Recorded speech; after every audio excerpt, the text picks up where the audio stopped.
Salut les gars, donc une petite vidéo pour vous montrer le montage que j'utilise le plus souvent. Donc le montage IQ des rigs. Il y en a beaucoup qui me demandent pour la petite boucle comment qu'on fait le premier nœud. Donc c'est vrai que c'est pas si simple, mais une fois qu'on a compris le truc, ça va tout seul. Donc je vais vous faire voir ça. Il y a déjà pas mal de vidéos qui traînent sur internet avec ce montage. Mais là ce sera un montage 100% Tackle Carp Shop. Donc voilà. Donc pour ce montage, il me faut donc là en l'occurrence ce débit de 18-20. Donc hameçon White Gap T4 avec ardillon. On les a pas encore sans ardillon. Ici il me faut sans ardillon, donc j'écraserai l'ardillon après. Mais on a déjà quand même les cranks et les curves qui existent déjà sans ardillon, et peut-être que les white gap vont suivre par la suite. Donc ça, il me faudra l'anneau des rigs qui vient lui pour pouvoir fixer le billette après derrière. Sinker tungsten, là c'est les tailles L pour des bouillettes de 18, c'est ce qu'il faut. J'aime bien mettre ça, rajouter ça, parce que sur un montage là ce serait une bouillette de 18 équilibrée de chez CG Bait à la Radix, pour ceux qui connaissent. Ceux qui connaissent pas, vous loupez quelque chose. Et donc pour équilibrer tout ça, le sinker en taille L va très bien. Ensuite, pour terminer, au bout, l'anti-angle qui va bien aussi. Donc voilà. Donc fluoro de 35 centièmes, j'ai un corps de ligne qui est un peu plus gros, donc forcément je prends du 35 centièmes. Comme ça, c'est lui qui fait fusible. Si ça casse, elle partira avec pas plus de 15 à 20 cm dans la bouche. Donc voilà. Donc tout simplement, pour commencer, il faut, moi je prends, le plateau fait 25. Moi je prends à peu près une quarantaine de centimètres pour être large, histoire d'être bien. Tac, je préfère en avoir un peu trop que pas assez. Voilà. Je forme une petite boucle. Donc je vais me rapprocher après pour faire voir. Je forme une petite boucle au bout. Boucle simple. Toute simple. Voilà. Une boucle simple. Tac. Je positionne mon hameçon dessus.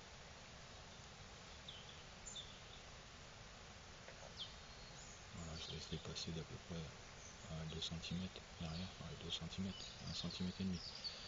Je passe mes deux doigts dans la boucle. Ça c'est le plus chiant, c'est ce nœud là. Une fois qu'on a pris le truc, ça va tout seul. Donc je passe mes deux doigts là, tac, je tourne autour de la rampe. Un tour, deux tours, trois tours, quatre tours. Moi j'en fais 5. 5 tours. Tac. Je garde le tout vers le bas. Je tiens mes tours que j'ai fait. Je tire donc de ce côté-là, histoire de serrer. Hop. Je récupère l'autre côté. Je tire aussi l'autre côté. Je serre sans trop serrer. Voilà. Je positionne comme il faut sur la rampe, à peu près à la hauteur de l'ardille. Et une fois que c'est placé, là, je tire. Je viens c'est ça, et je tire correctement afin de le serrer correctement. C'est fait. Donc une fois ça c'est bien serré, l'excédent ici il faut le faire sauter, donc on coupera.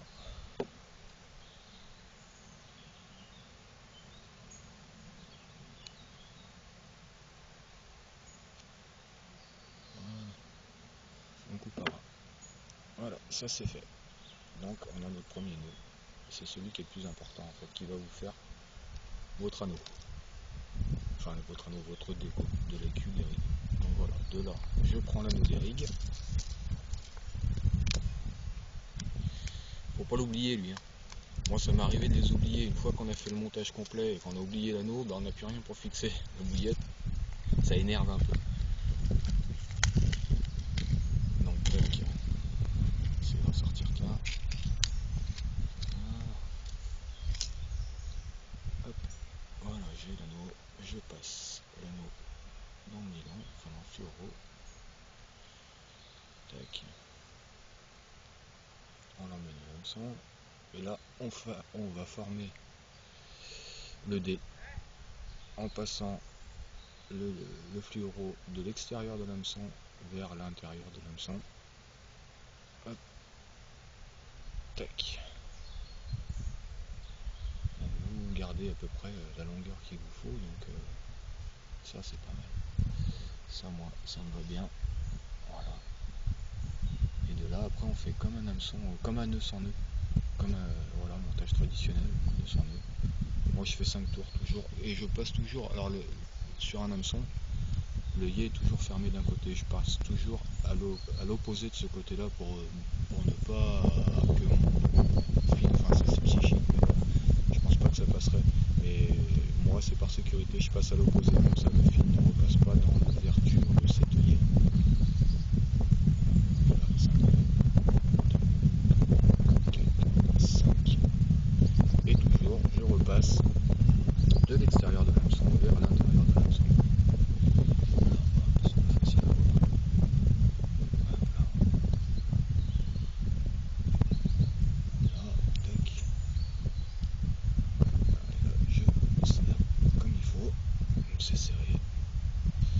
Et on a notre IQD qui est comme ceci.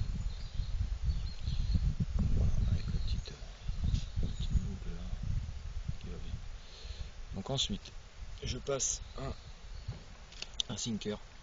Donc le sinker, tac.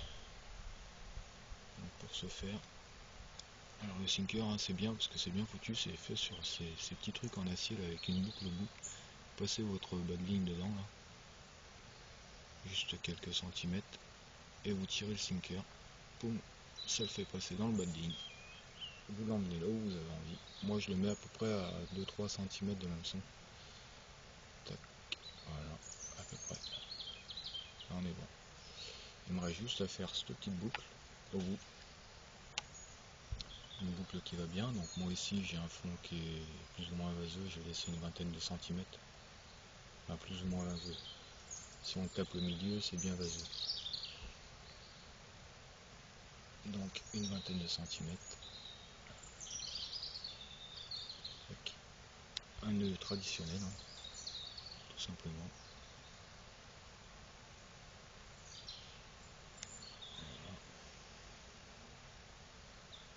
Hop, le cerneux que vous trouverez aussi sur le site de Tackle.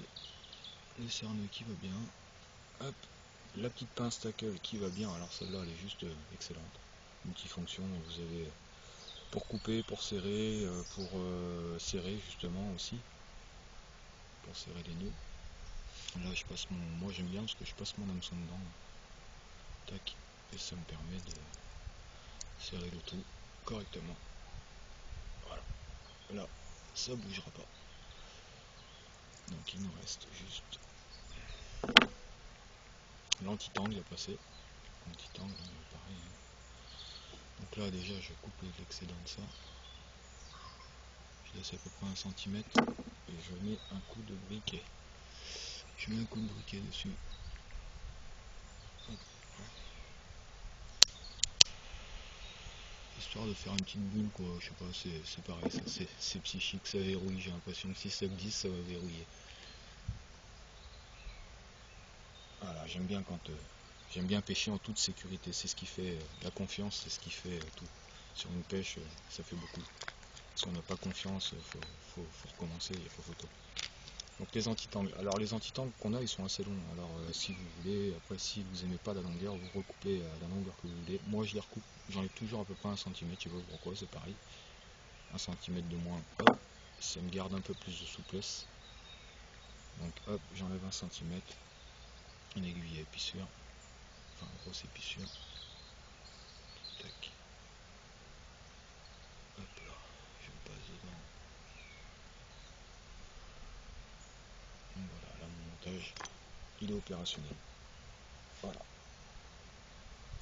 Agressif comme on le souhaite.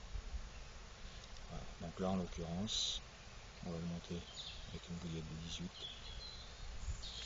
Donc la bouillette, fil dentaire. Fil dentaire. Tac.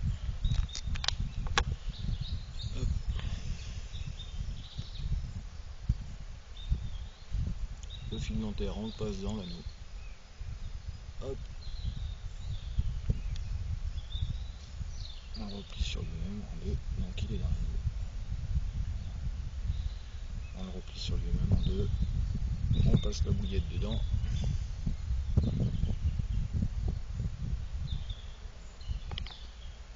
Voilà, je l'emmène jusqu'à l'anneau, ni plus ni moins. De là, je coupe l'excédent. Je laisse à peu près pareil 1 cm, 1 cm et demi. Un coup de briquet. Hop. Et mon montage est opérationnel. Voilà, voilà. Donc, pour ce qui est du montage IQ des rigs, on est sur du 100% tackle carp shop et je peux vous dire qu'avec ça, vous pêchez en toute confiance, il n'y a aucun souci.